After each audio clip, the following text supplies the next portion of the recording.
Ronald McDonald House is one of the charities that we had chosen that affected pretty much everybody in some form or fashion.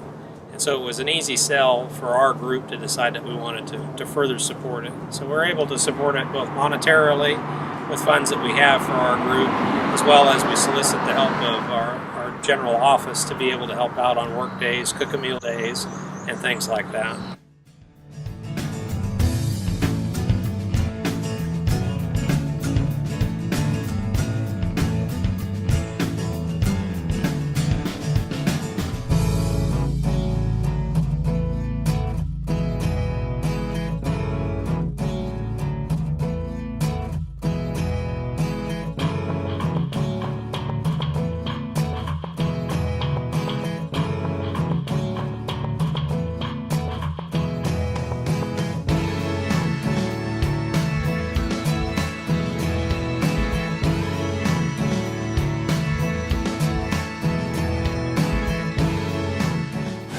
If we were funded, the money would go directly to operations to be here for all the families that are going to come our way in the next year.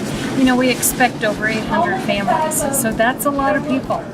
And with the help of our volunteers today, they are helping to keep our house clean, comfortable, safe, and in this case, with painting all of our furniture outside on the patio, it's a place to come after the hospital. That stressful sounds and smells of the hospital, to relax and to rejuvenate and just to get away and just get the courage to face another day.